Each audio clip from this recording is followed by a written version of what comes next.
Hello, my name is Janine Woodson. I am in the master's program at Liberty University in the Human Counseling Program, and today I will be talking to you about interpersonal communication. All right, so let's get started. The purpose of this project is to develop an interpersonal communication design that will demonstrate an appreciation for maintaining an accurate awareness of needs and resources while seeking to develop healthy, healing, and holy relationships, and to demonstrate my ability to compose and deliver an oral message with clear and purposeful content and effectively organized. Interpersonal communication is defined as the process by which people exchange information, feelings, and meaning through verbal and non-verbal messages face to face.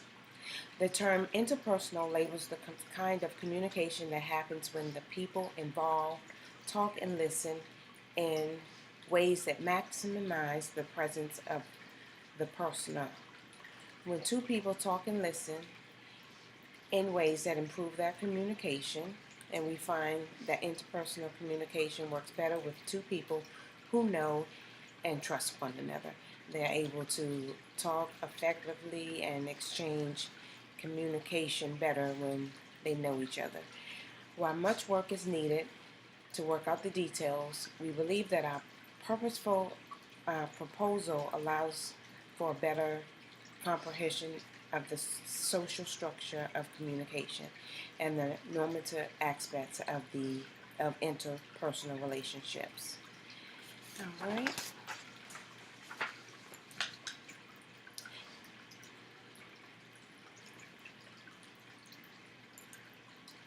This course has opened my eyes to so many things on communication. A lot of factors that I have learned in this course, I feel as though I have missed almost half of my life. I never really took consideration, and I never took into consideration how important it was to listen effectively until this class.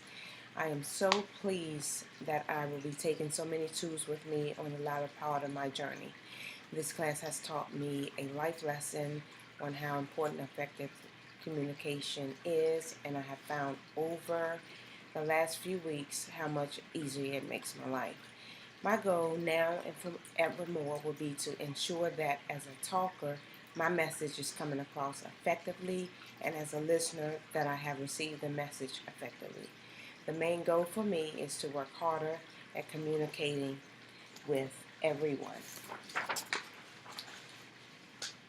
My overachieving goals as I continue on this journey would be, when communicating, would be to ask God for assistance in difficult conversations, to be open and honest, to be considerate of others when speaking, to include the "my" in my communication, to share my feelings, to provide safety, to understand, to clarify when needed, and to be more like Christ. In enlarging the conversation, in the book, and it's so many good tools, but it describes enlarging the conversation.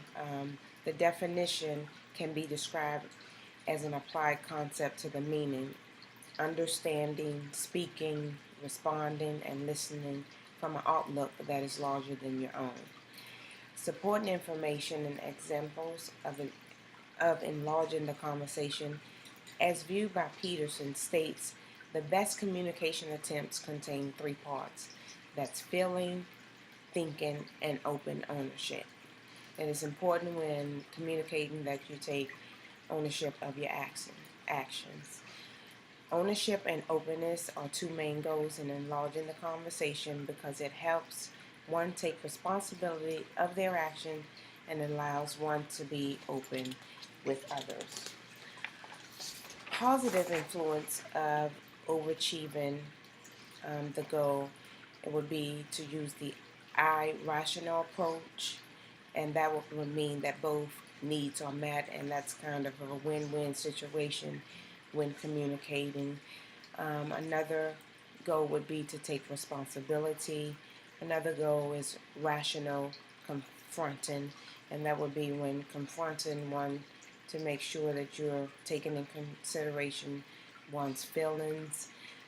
Another goal would be to allow others to change direction of their behavior.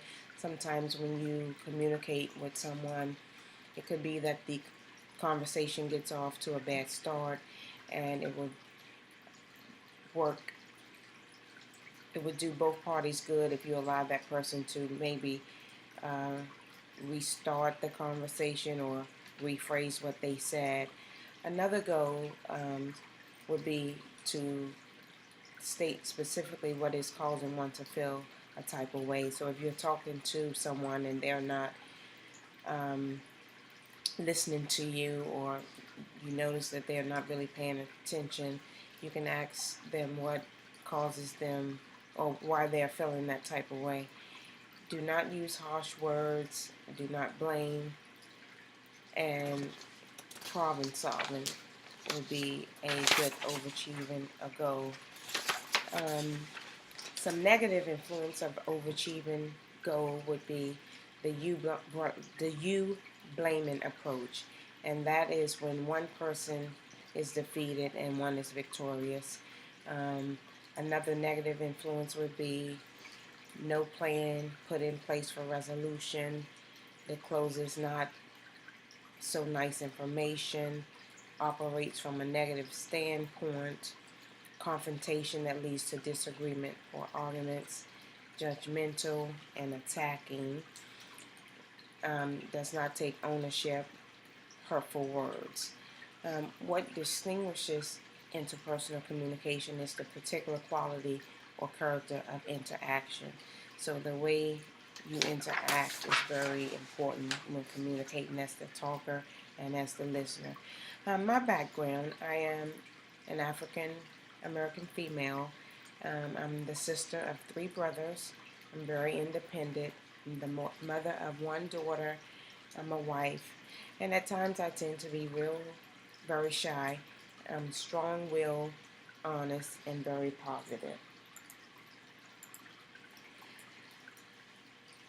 Another thing that I will talk to you about that has a lot to do with interpersonal communication is a behavioral blend.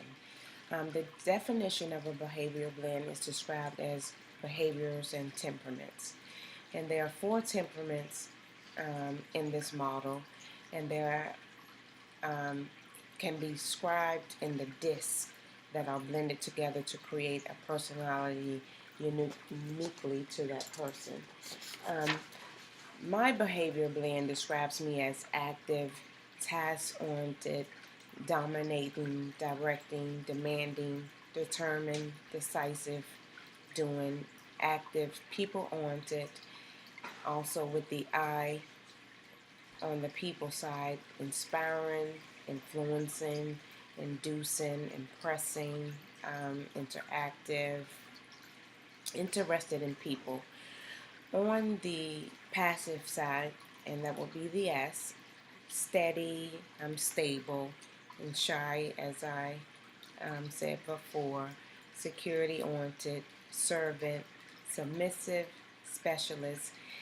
On the C side of this, and which would lean more toward the passive side, I'm very cautious, competent, calculating, compliant, careful, and contemplative. My behavioral blend describes my personality as D, which describes me as basic motivation, kind of challenge, control. I desire freedom from control, authority, varied activities. Most of the time have difficult with assignments, and there's an opportunity for advancement. I like choices rather than ultimatums. Respond best to leader who provides direct answers. Um, like to deal with those who stick to tasks, get to the point, provide pressure, allows freedom from personal accomplishments. Something that I can take away from the disc in my behavior blend is I need to learn that I need people. On the independent side of my behavior blend, I can be more, I'm more relaxed with doing things myself. And relaxation is not a crime. Some controls are needed. Everyone has a boss. So self-control is not important. To focus on finishing well is important, and sensitive to people's feelings is wise. So that is something that I can take from my behavior blend. Within listening, there are barriers that we come across in life, and biased listening happens when the person hears what they want to hear. Information before even being looked at is not of interest. It could be boring and viewed as complex, and those people tend to not pay attention or miss um, sometimes what the speaker is saying. Another barrier is a physical barrier, and that happens certain times of the day when you're tired or fatigued and the energy is low. Um, you could also be experiencing personal problems, and there could be a time lag factor where, um, depending on the time of day, you're just not interested in hearing what the speaker or the talker has to say. Another barrier is the semantic barrier, and we have our own meanings in words because of experience, belief, and education. So sometimes, depending on what the speaker is saying, it may not catch the interest of the listener because of their beliefs. Another barrier would be external distractions, and that could be the way the talker is dressed or the way she speaks. Sometimes with this barrier, if you have a northern talker that's speaking in front of southern people, they might not catch exactly what the speaker is saying. They could be speaking too fast. Another barrier would be loud noise or activity happening if you're in a boardroom and you have a speaker speaking and it's someone outside that could be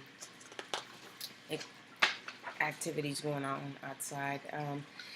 Other barriers is a fear barrier, and this was a problem for me. I remember when I first started college and I had to do a project where I had to get up in front of the class. When I got in front of the class, I was not able to speak at all. So my professor gave me the choice of recording myself and then playing it in front of the class. But it's like when I got in front of the class, nothing would come out. But I guess my fear with this was speaking up or speaking out. Another barrier is the flat brain syndrome, and this is mixed emotions in our bellies. Our heart get hardened and our brain flattens, and this sometimes has to do with fear, or we're not interested in what's being said. Solutions to dealing with potential barriers would be biased listening. You could strive to be a level one listener.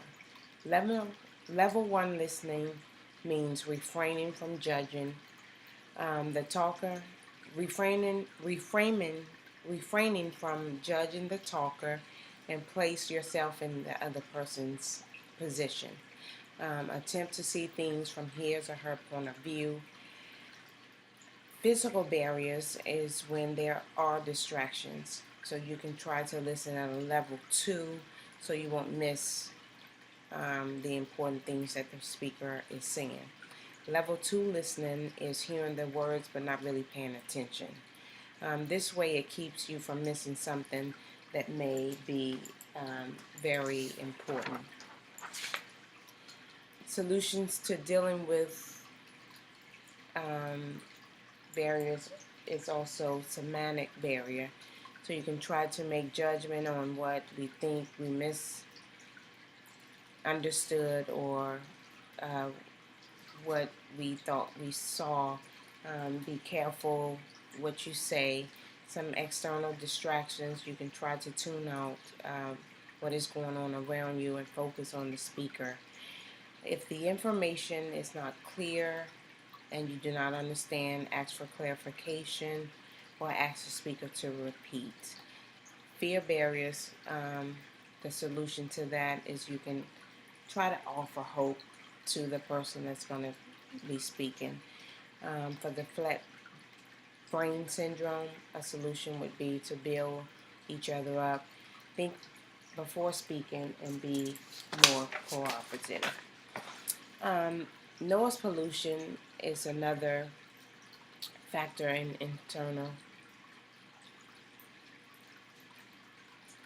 interpersonal communication. Noise pollution is described by Berlin Alley as disturbing or excessive noise that may harm or distract you when listening to the speaker talk. It is the activity of balance of human or animal life, and that's described in Wikipedia. There are two types of noise pollution. You have internal noise and external noise pollution.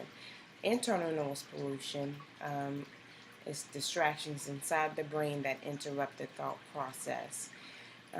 This has a lot to do with level 2 listening. You hear what you want to hear. Biased listening when you're tired, and psychological listening. You may have things that's going on in your personal life. And some solutions to that is to be aware and let nothing get in the way of how you listen. Try to understand what the speaker is saying. Be patient, encouraging, and aware. External noise is something that has to do with outside distractions, multitasking, cannot understand the speaker, construction or road work if you're inside a meeting or a seminar and there's a lot of noise outside that may distract you listening. And solutions to that would be to find a quiet area, focus on one task at a time, ask for clarification, and go somewhere where there's less distraction. My plan of action for this,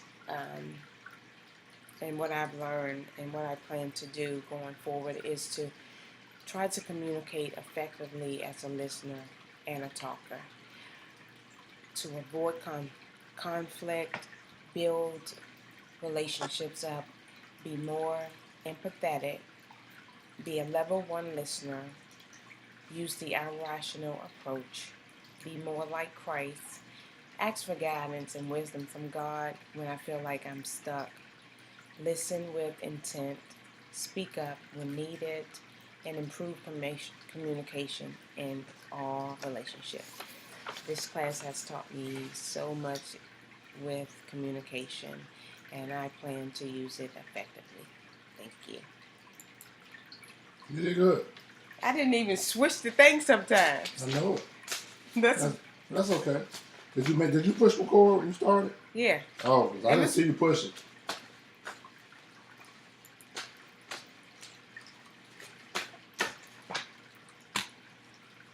It's over here, baby.